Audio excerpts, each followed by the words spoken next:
మాజీ chief justice N V Ramana గారితో కేసీఆర్ భారీ ప్లాన్ చేయబోతున్నారా? రానున్న ఎన్నికల్లో ఎన్వి రమణ గారిని తెరమీనకు తీసుకొచ్చి కేసీఆర్ రేవంత్ రెడ్డికి చెక్ పెట్టే ప్రయత్నం చేయబోతున్నారా అంటే అవుననే సమాధానం ఇస్తున్నారు కొంతమంది రాజకీయ విశ్లేషకులు. ఇక ఇదే అంశానికి సంబంధించి మనతో మాట్లాడేందుకు ప్రముఖ సీనియర్ జర్నలిస్ట్ దుర్గాకుమార్ గారు మనతో ఉన్నారా? ఆయనతో మాట్లాడదాం. సార్ నమస్తే అండి. నమస్కారం కృష్ణ గారు, మన వీక్షకులు కూడా నమస్కారం. సార్, మాజీ చీఫ్ జస్టిస్ ఎన్వి రమణ గారితో కేసీఆర్ గారు భారీ ప్లాన్ చేశారని, రానున్న లోక్సభ ఎన్నికల్లో ఎన్వి రమణ గారిని బీఆర్ఎస్ నుంచి పోటీకి దించాలనే ప్రయత్నంలో కేసీఆర్ గారు ఉన్నారని, అందులో భాగంగానే రేవంత్ రెడ్డికి చెక్ పెట్టే విధంగా వ్యూహాలు రచిస్తున్నారంటూ కూడా ఒక వార్త సోషల్ మీడియాలో చక్కర్లు కొడుతూ ఉంది. వీకెండ్ కమెంట్ బై ఆర్కేలో కూడా ఈ వార్త ప్రధానంగా వినపడి ఉంది.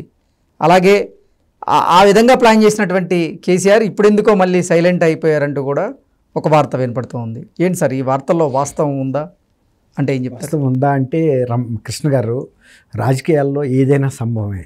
ఈ రాజకీయ పార్టీలు తమ ఉనికి కోసం, తమ విజయం కోసం ఎటువంటి సృజనాత్మకమైన వ్యూహాలైనా అనుసరిస్తాయి. అది మన ఊహకు కూడా అందరి స్థాయిలో కూడా ఉంటాయి కొన్నిసార్లు. ఇప్పుడు ఇది కూడా అట్లాంటిదే.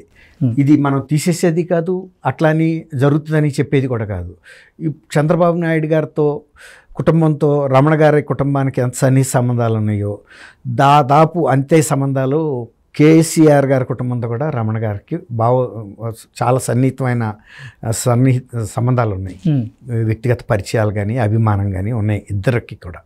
అయితే ఇది ఒక రకంగా ఇప్పుడు రేపు లోక్సభ ఎలక్షన్లు అనేవి టీఆర్ఎస్ ప్రభుత్వానికి చాలా కీలకమైన ఎన్నికలు అండి. ఇది ఎందుకంటే ఒక దెబ్బ తిన్న తర్వాత వెంటనే మళ్ళీ ఇంకొక ఎలక్షన్ రావటం, ఈ ఎన్నికల్లో కనుక ఒకసారి కనుక డబల్ టైఫాయిడ్ వస్తే పేషెంట్ ఎంత కోలుకోవటం కష్టమో, ఇప్పుడు కనుక బీఆర్ఎస్ కనుక సీట్లు తక్కువ వస్తే అది ఒక రకంగా బీఆర్ఎస్ మళ్ళీ కోలుకోవటం కూడా కష్టమైంది. అందువల్ల లోక్సభ ఎన్నికలు అయినప్పటికీ కూడా ఇవాళ వాళ్ళు వీటిని చాలా ప్రతిష్టాత్మకంగా తీసుకుంటారు.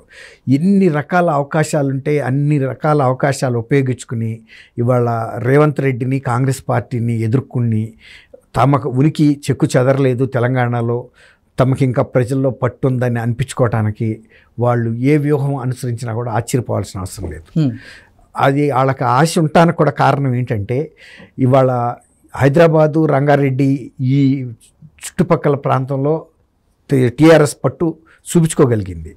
కానీ ఉత్తర తెలంగాణలో చూపించుకోలేకపోయింది, చాలా బలహీనపడింది. ఇప్పుడు ఒక ఇమేజ్ అనేది తను ఒక బూస్ట్ చేసుకోవాలి తనకు తనుగా.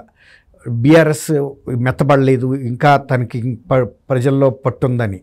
అది మొన్న ఎన్నికల్లో హైదరాబాదు, రంగారెడ్డి జిల్లాలో నిలబెట్టినాయి, కొంచెం ఒక ఊపిరి పోసినాయి. ఇదే కనుక ఇక్కడ కూడా కనుక అంత పరాజయం కనుక జరుగుంటే అసలు బీఆర్ఎస్ పరిస్థితి చాలా అధ్వానంగా ఉండేది. ఇవాళ మార్జినల్గా అన్నా కూడా వాళ్ళకు ఒక నైతిక బలం ఉంది. వాళ్ళ ఒక 35 సీట్లు రాక వాళ్ళు గెలవగలిగారు, బీజేపీ అండ్ ఎంఐఎం వదిలేసి. అందుకని వాళ్ళు ఏం చేస్తారంటే ఈ ఎన్నికల్లో రేవంత్ రెడ్డికి కానీ కాంగ్రెస్కి కానీ మేమేమి తీసిపోము, ఒక రకంగా మాదే ఇంకా బలం ఉందని చూపించడానికి ఎటువంటి వ్యక్తుల్ని పెట్టాలి, ఏ సామాజిక వర్గాలను ముందు పెట్టాలి, ఏ ప్రాంతాల్లో వాళ్ళని ప్రొజెక్ట్ చేయాలి, ఇవన్నీ కూడా ఆలోచిస్తారండి. అది చంద్రబాబు నాయుడు గారి అరెస్టు విషయంలో వాళ్ళు దెబ్బతిన్నారు కొంత. అసలు అప్పుడు సైలెంట్గా ఉండుంటే అసలు వాళ్ళకి ఇంత పరాజయం కూడా జరగకపోయేది. అది ఒక వ్యూహాత్మకమైన తప్పిదం అది జరిగింది. తర్వాత దాన్ని సరిదిద్దుకోవటానికి కూడా వాళ్ళు చేసిన సీరియస్ ప్రయత్నాలు కూడా లేదు. బీజేపీ కూడా అలాంటి ఇది చేసినా కూడా ఒక వ్యూహాత్మకమైన తప్పిదం. వెంటనే అమిత్ షా గారు ఈయన్ని లోకేష్ బాబుని పిలిపించి మాట్లాడుకుని వాళ్ళు కొంత సర్దుకున్నారు, నష్ట నివారణ చేసుకున్నారు. ఇప్పుడు అందువల్ల నేను అనుకోవటం, ఈయన కేసీఆర్ గారు రమణ గారిని, అంటే ఆయన కొంచెం సుప్రీంకోర్టు జడ్జిగా పనిచేయటం, మన ఇక్కడ హైకోర్టులో కూడా జడ్జిగా పనిచేసిన ఇది ఉండటం,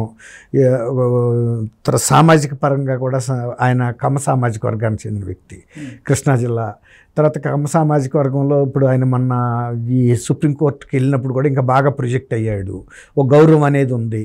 కాబట్టి ఆ సామాజిక వర్గంకి చెందిన చంద్రబాబుని మనం గతంలో రాంగ్ సైడ్ రబ్ చేశాం కాబట్టి మళ్ళీ ఇవాళ కనీసం రమణ గారిని లోనకి తీసుకుని తను చేసిన తప్పు దాన్ని కొంత ఆంధ్రప్రదేశ్లో ఈ ఒక సామాజిక వర్గమే కాకుండా ఇతర సామాజిక వర్గాల్లో కూడా ఎంతో కొంత ఒక దీన్ని డెవలప్ చేసుకోవటానికి అంటే సఖ్యత పెంచుకోవటానికి ఉపయోగించుకునే ఒక వ్యూహంగా వేసి ఉండొచ్చు. కానీ ఈయన వ్యూహం వేసి ఉండొచ్చు కానీ రమణ గారు ఈ ఎలక్షన్స్లో పోటీ చేస్తారా అంటే వ్యక్తిగతంగా నాకుండా అంటే ఆంధ్రప్రదేశ్కి చెందినటువంటి ఎన్వి రమణ గారు ఇక్కడ బీఆర్ఎస్ పార్టీ నుంచి రానున్న ఎన్నికల్లో లోక్సభకి పోటీ చేయబోతారా, ఆయన ఆసక్తి చూపిస్తారా, ఆ పరిస్థితి ఉంటుందా అసలు? అంటే అదే లేదు, మీరు అన్నట్టు ఆంధ్రప్రదేశ్కి చెందిన వ్యక్తి అయినందువల్ల ఇక్కడ పోటీ చేయకపోవటానికి ఇదేమి ఇబ్బంది ఏం లేదు. ఆయన ఇక్కడ నుంచి పోటీ చేసినా కూడా ఒక ఇది మ్యాండేట్ తెచ్చుకోగలడు ఆయన, ఎందుకంటే తనకి యాక్సెప్టబిలిటీ ఉంది ఈ ఏరియాల్లో. కానీ ఆయన వ్యక్తిగతంగా అంత రాజకీయాల్లోకి డైరెక్ట్గా వచ్చే స్వభావం ఆయనకి లేదు. ఎందుకంటే అసలు అట్లా కనుక చేయదలుచుకుంటే ఆయనకి తెలుగుదేశంలోనే చాలా బాగా పలుకుబడి ఉంది. విజయవాడ లాంటి లోక్సభ స్థానం నుంచి ఆయన పోటీ చేయొచ్చు. ఆయన గ్రామం కూడా విజయవాడ లోక్సభ స్థానంలోకి వస్తుంది. విజయవాడ నుంచి కూడా పోటీ చేయొచ్చు, బెటర్ అభ్యర్థి. ఇక్కడికన్నా వాతావరణం అక్కడ అనుకూలంగా ఉంటుంది సామాజిక పరంగా. కానీ ఆయన చేస్తాడని అయితే నేను అనుకోను. అక్కడ చేయడు, ఇక్కడ కూడా చేయడు. ఒక ఐడియా వచ్చి ఉంటుంది కేసీఆర్ గారికి, ఒక ఆలోచన, 10 ఆలోచనలు చేస్తారు కానీ ఒక ఆలోచన అమలు అవుతుంది. అట్లా ఒక ఆలోచన చేసి మళ్ళీ ఎందుకులే ఆయన నుంచి కూడా సుముఖత రాకపోతే ఎందుకులే తగ్గి ఉండొచ్చు. సుముఖత వచ్చుంటే అది వేరేగా ఉండేది. దానికి కావాల్సిన ఇది వర్కౌట్ చేసేవాళ్ళు మెదరాలి. కేసీఆర్ గారు ఎన్వి రమణ గారితో ఇటువంటి చర్చలు జరిపే ఉండొచ్చా? అయితే అంటే ఆయన ఒక మెసెంజర్ని పంపుండొచ్చు ఎవరన్నా, ఇట్లా కేసీఆర్ గారు అనుకుంటున్నారు పలానా నియోజకవర్గం, ఇప్పుడు సికింద్రాబాద్ లాంటి నియోజకవర్గం ఉందనుకోండి, అదంతా ఎడ్యుకేటెడ్ నియోజకవర్గం చాలా వరకు. ఎవరి నుంచున్నా కూడా కొంచెం అది ఆ రీజనల్ ఫీలింగ్ అది రాదు. రెండోది ఇంకోటి ఏంటంటే పోటీ చేస్తున్న కూడా బీఆర్ఎస్ పార్టీ వైపు నుంచి కాబట్టి దాని గురించిన రీజనల్ ఫీలింగ్ అయితే అక్కడ వచ్చే అవకాశం ఉండదు.